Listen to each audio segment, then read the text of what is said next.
Salut, on se retrouve aujourd'hui dans une nouvelle vidéo qui sera consacrée au OnePlus 6T, un smartphone que j'ai pu utiliser pendant une dizaine de jours. Je vais vous parler un petit peu de ses caractéristiques techniques, de ses performances, de ce que j'ai aimé, de ce que j'ai un petit peu moins aimé sur ce smartphone. Comme d'habitude, posez-moi vos questions dans les commentaires, j'y réponds généralement assez rapidement. Abonnez-vous à ma chaîne parce que c'est que comme ça que je pourrai continuer à faire des vidéos. Et on se retrouve tout de suite pour en discuter, pour échanger à propos de ce smartphone. A tout de suite.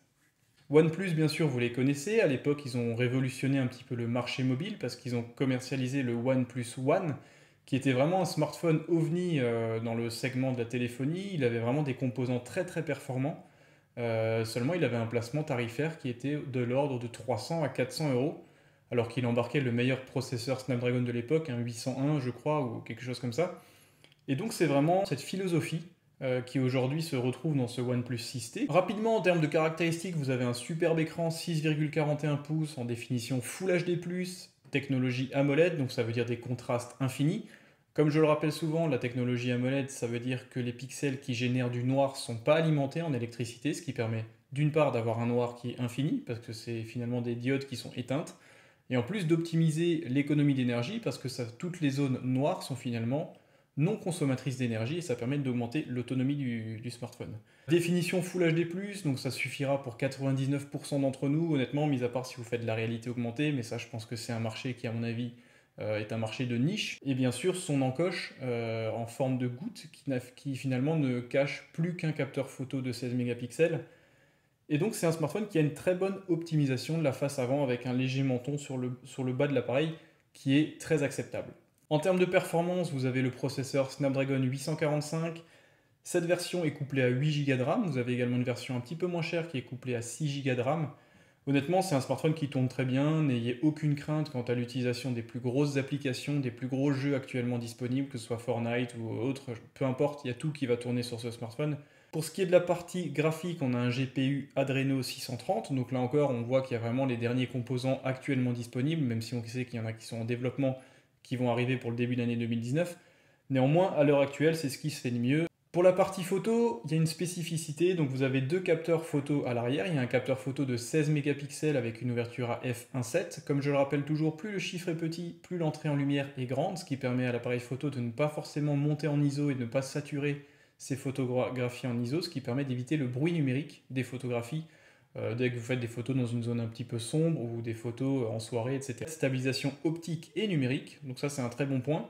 Et les photosites font environ 1,2-1,22 microns. Il faut savoir que plus ils sont grands, plus ils absorbent de lumière et ça joue encore pour éviter aux ISO de monter et de s'emballer, ce qui permet de rendre une photo beaucoup plus propre et beaucoup plus nette en basse lumière. Le second capteur qui se trouve juste en dessous est un capteur de 20 mégapixels avec la même ouverture f1.7. Par contre, il n'y a pas de stabilisation ni optique ni électronique. C'est un petit peu dommage. Après, ce capteur n'entre en ligne de compte uniquement quand vous utilisez le mode portrait. Il sert simplement à calculer la distance entre l'appareil et le sujet et il permet de faire le calcul de détourage pour optimiser l'effet bokeh. Le bokeh, c'est simplement le flou qui détache le sujet du fond de la photo. Sur la partie avant, juste dans l'encoche, vous avez un simple capteur photo de 16 mégapixels avec une ouverture à f2.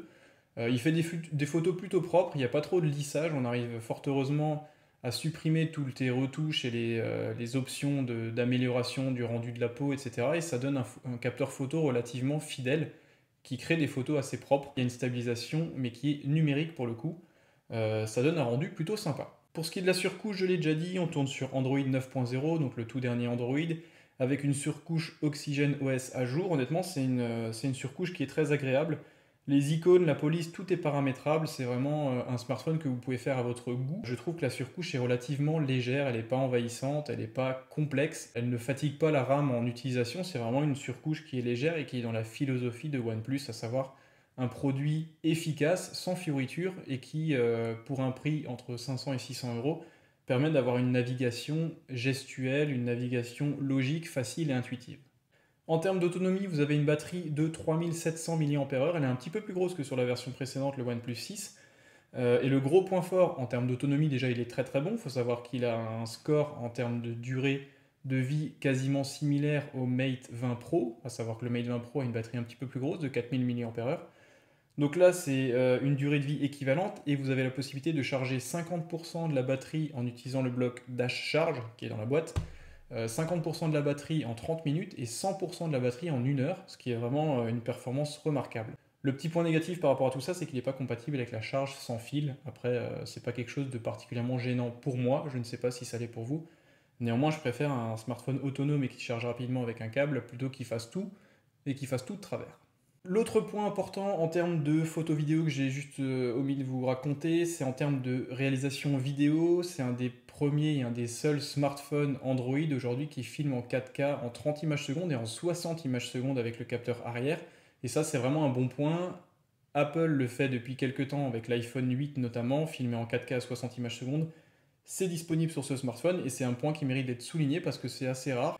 Il est disponible en plusieurs versions comme je l'ai expliqué, vous avez le 6 Go, 128 Go d'espace de stockage, 8 Go de RAM, 128 Go d'espace de stockage et 8 Go de RAM et 256 Go d'espace de stockage, entre 529 et 639 euros pour toutes les gammes comprises. Deux couleurs disponibles actuellement, vous avez la version Mirror Black, celle-ci qui s'apparente un petit peu à du noir de jet, et vous avez une version noir mat classique, un petit peu plus discrète mais également un petit peu moins salissante. Comme je vous l'ai dit en début de vidéo, je m'en suis servi pendant une dizaine de jours, donc je vais un petit peu vous énumérer ce que j'ai apprécié sur ce smartphone et ce que je n'ai pas trop apprécié.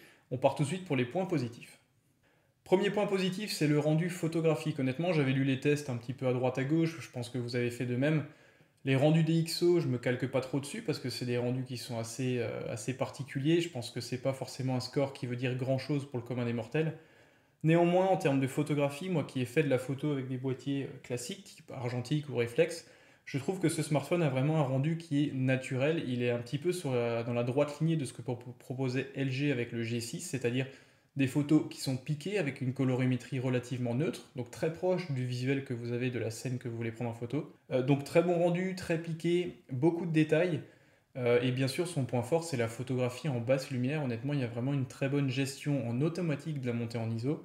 Même si vous savez que je suis partisan de l'utilisation du mode professionnel qui vous permet de maintenir un niveau d'ISO très bas et de jouer sur une pose, une exposition un petit peu plus longue. Le petit problème quand vous faites ça, c'est qu'il faut stabiliser l'appareil pour éviter d'avoir un flou lié au tremblement, parce que plus le temps de pose est long, plus il y aura de l'entrée de lumière et du coup plus les moindres mouvements seront enregistrés par l'appareil. Fort heureusement, stabilisation optique et numérique, ça vous aidera beaucoup. Donc photographie des deux capteurs arrière sont vraiment un des gros points forts de ce smartphone. Deuxième gros point fort, son écran, comme je l'ai dit, Full HD+, définition largement suffisante. C'est une belle dalle AMOLED avec une belle encoche relativement discrète. Il y a une petite optimisation, une petite amélioration du design. Je pense que beaucoup de monde a râlé par rapport à ces encoches.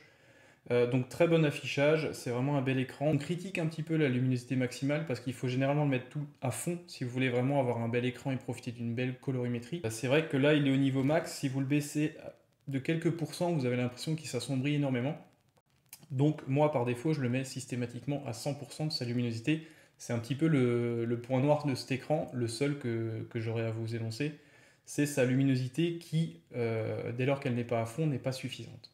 Enfin, un autre point fort, bien sûr, ce seront ses performances. Le Snapdragon 845 couplé à 8 Go de RAM et un Adreno 630, honnêtement, ça marche très très bien. Ça fait tourner toutes les applications, il n'y a jamais le moindre souci de fonctionnement. C'est vraiment un produit véloce, très efficace. Et en dernier point positif, ce sera au-delà du fait qu'il charge très rapidement, je le rappelle, 100% en moins d'une heure et 50% de charge en moins de 30 minutes.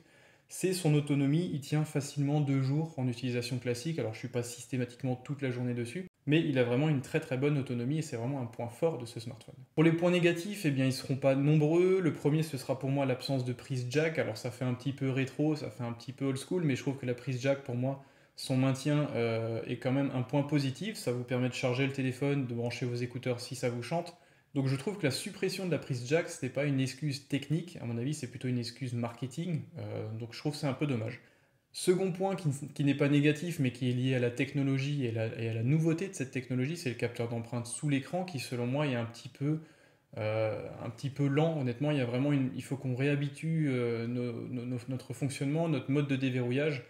C'est pas comme un capteur physique où le moindre contact permet de déverrouiller. Honnêtement, il faut vraiment écraser un petit peu le doigt sur la dalle. Déjà, il y a cette sensation étrange de serrer un écran, de voir un petit peu écraser un écran. Et je trouve que le déverrouillage est un petit peu moins véloce même qu'un iPhone 8 avec un vieux bouton classique à retour haptique, honnêtement. Donc la technologie est toute nouvelle, on ne peut pas leur jeter la pierre, honnêtement, c'est une technologie qui va se mettre en place, mais je trouve que c'est un petit peu plus long qu'un déverrouillage classique. Fort heureusement, vous avez le déverrouillage facial qui fonctionne très bien, qui n'est pas en 3D, c'est du mapping 2D. Néanmoins, ça fonctionne très bien. Alors attention, le capteur, le lecteur d'empreinte n'est pas mauvais, il est meilleur que, selon moi, sur le Mate 20 Pro. Il fonctionne plutôt bien, mais c'est vrai que ça reste un petit peu plus long. Il y a parfois une seconde et demie, et il faut souvent s'y reprendre pour bien poser son doigt sur la zone de contact. Donc voilà pour cette petite vidéo. C'est un smartphone que j'ai utilisé pendant 10 jours. Honnêtement, c'est vraiment un coup de cœur. C'est le coup de cœur de cette fin d'année. J'ai beaucoup aimé le Mate 20 Pro. Celui-ci est clairement encore un petit peu au-dessus parce que beaucoup moins cher. Le Mate 20 Pro, je le rappelle, est vendu 1000 euros. Là, on est sur un smartphone vendu 589 euros. Donc il y a vraiment clairement un gap tarifaire assez important pour des performances qui sont similaires. Et je trouve son rendu photo honnêtement vraiment excellent. Je vous conseille de vous jeter un petit peu sur ce smartphone si vous le trouvez. Pour l'instant, c'est un peu une rupture. Moi, dans le Grand Est, je ne le trouve ni à la Fnac, ni chez Darty, ni chez Bouygues. Pourtant, tous les opérateurs et tous les magasins l'ont un petit peu mis en avant maintenant qu'il est sorti depuis le 6 novembre, je crois. Finalement, il est introuvable. Je trouve ça un petit peu dommage. Néanmoins, si vous hésitez à changer de smartphone, le OnePlus 6T est clairement l'affaire de l'année. Je vous le conseille fortement. Très bonne photo, très bel écran AMOLED, très bonne autonomie, une recharge extrêmement rapide. Si ce n'est la paire de la prise jack et un capteur d'empreinte un petit peu capricieux, honnêtement, c'est un smartphone qui pour moi fait un sans faute, avec un très bon rendu photo, avec un très bon rendu vidéo 4K 60 images secondes. Voilà, donc c'est vraiment ce qui se fait de mieux, les meilleurs composants à un prix décent, et ça fait vraiment du bien d'avoir encore ce type de smartphone aujourd'hui sur le marché. Donc je vous le conseille, pour moi c'est vraiment un coup de cœur. On se retrouve bientôt pour d'autres vidéos, n'hésitez pas à vous abonner, et je vous dis merci et à bientôt.